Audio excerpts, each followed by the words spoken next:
Hello friends, I am Aprati. Welcome back to our channel plants space. सर्दियों में खिलने वाला एक खूबसूरत फूल है गुलदाउदी यानी क्रायसैंथेमम, और सभी के गार्डन में आपको सर्दियों में ये प्लांट दिखाई दे ही जाएगा। बहुत से लोगों के यहाँ कम फ्लावरिंग होती है, बहुत से लोगों के यहाँ बहुत अच्छी फ्लावरिंग हो जाती है। तो अब मौसम आ गया है कि गुलदाउदी में कलियाँ बनने लगी हैं और आप अभी थोड़ा सा काम कर लीजिए, क्योंकि प्लांट तैयार होने से लेकर कलियों तक ही आपको थोड़ा सा ध्यान रखना होता है। और जब इसमें फूल खिलना शुरू हो जाते हैं तब इसमें कोई काम आपको नहीं करना होता।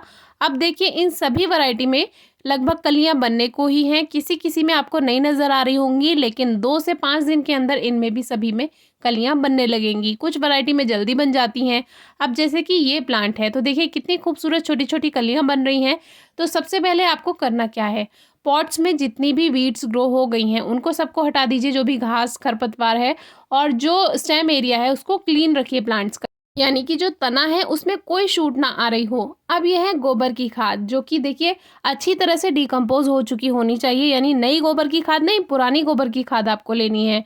मिट्टी की गुड़ाई कीजिए हल्का हल्का, बहुत ज़्यादा गुड़ाई करने की ज़रूरत नहीं है। हल्की हल्की गुड़ाई करके इसमें आप 2 से 4 मुट्ठी गोबर की खाद या वर्मी कंपोस्ट आपके पास है तो वो मिक्स कर दीजिए, या फिर सरसों की खली फ्लावरिंग प्लांट्स के लिए बहुत अच्छी होती है, उसका पाउडर बनाकर आप 1 टेबल स्पून एक 12 इंच के गमले के लिए काफ़ी रहता है।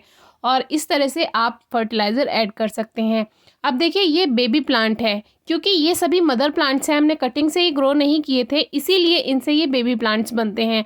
अगर आपने कटिंग से प्लांट तैयार किया होता तो ये आपको नहीं दिखाई देंगे जल्दी से, यानी जो मदर प्लांट हैं उन्हीं से ये बेबी प्लांट्स बनते हैं, और इनकी अभी हमें ज़रूरत नहीं है, क्योंकि फिर फ्लावरिंग पे इफेक्ट पड़ेगा, फ्लावरिंग अच्छी नहीं होगी। तो इनको आप हटा दीजिए। मिट्टी की गुड़ाई करते समय आप ये काम कर सकते हैं। इसीलिए इसमें नीचे जो भी शूट्स हैं या बेबी प्लांट्स हैं उनको हटा दीजिए, वो एक्स्ट्रा पोर्शन लेते रहते हैं नहीं तो प्लांट का।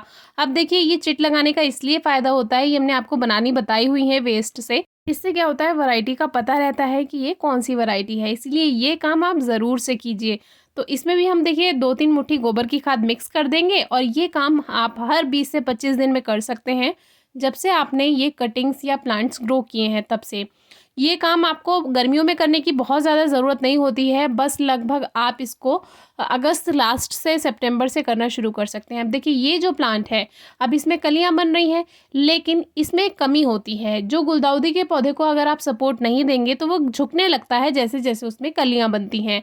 तो अब ये झुक रहा है, तो इसको सपोर्ट देने की भी ज़रूरत है, क्योंकि अगर ऐसे में फ्लावरिंग हुई तो वो फ्लावरिंग नीचे की तरफ गिरती रहेगी और उससे फूल भी बेकार हो जाएंगे। और बारिश पड़ गई तो बारिश में तो और भी ज़्यादा बेकार हो जाएंगे, क्योंकि मिट्टी लग जाती है फिर फूलों पर, अगर वो टहनी ज़्यादा नीचे होगी। तो इस तरह से कोई भी आप स्टिक लीजिए और उसके सपोर्ट के लिए आप यहाँ पर इसको बांध दीजिए। गुलदाउदी की जो टहनियाँ होती हैं बहुत जल्दी टूटती हैं, और ख़ास तौर से तब जब इसमें कलियाँ बननी शुरू होती हैं या फ्लावरिंग हो रही होती है। मेरे साथ ये बहुत बार होता है, जब एफिड अटैक होता है, या फिर मैं इसके इस तरह से सपोर्ट के लिए इसमें स्टिक बांधती हूँ, या कभी कभी मिट्टी की गुड़ाई करते समय ज़रा सा हाथ लगा और टहनी चटक कर टूट जाती है। तो इस बात का ध्यान रखिए। अब देखिए, हमने इसको सपोर्ट दे दिया है, और अब इसकी कलियां नीचे नहीं गिरेंगी, यानी जो इसका स्टेम है वो सीधा रहेगा, कलियां भी सीधी आएंगी। नहीं तो प्लांट की जो शेप है वो बिगड़ जाती है, और फिर प्लांट कितनी भी अच्छी फ्लावरिंग करे देखने में अच्छा नहीं लगेगा। फूल तो आएंगे लेकिन शेप अच्छी होनी चाहिए।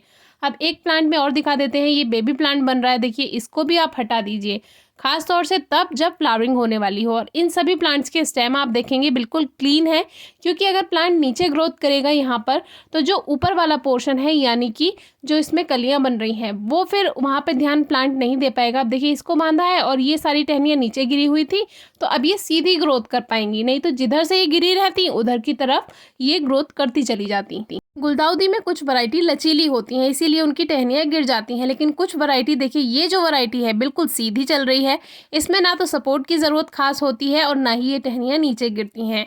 तो ये अलग अलग वैरायटी पर डिपेंड करता है कि गुलदाउदी की कौन सी वैरायटी है। ये सीधे ही रहते हैं प्लांट, और बस खाद देने के बाद हमने इसमें वाटरिंग कर दी। खाद देने से पहले पानी ना दें, वो आप बाद में ही दें, क्योंकि फिर मिट्टी की गुड़ाई भी करनी होती है। तो जब हम इसमें मिट्टी की गुड़ाई करके खाद मिक्स करते हैं और तब पानी लगाते हैं, तो वो खाद पौधों में अच्छे से काम कर पाता है। और इन प्लांट्स को अभी आप 4 से 5 घंटे की धूप में ज़रूर रखिए, काफ़ी अच्छी फ्लावरिंग होगी। और वाटर स्प्रे आप पत्तियों पर भी कर सकते हैं, जिससे आपके प्लांट्स में एफिड अटैक या मकड़ी के जाले वगैरह या मिलीबग्स का अटैक कम होगा और आपका प्लांट हेल्दी रहेगा। कोई क्वेरी हो तो ज़रूर पूछेगा। Thank you.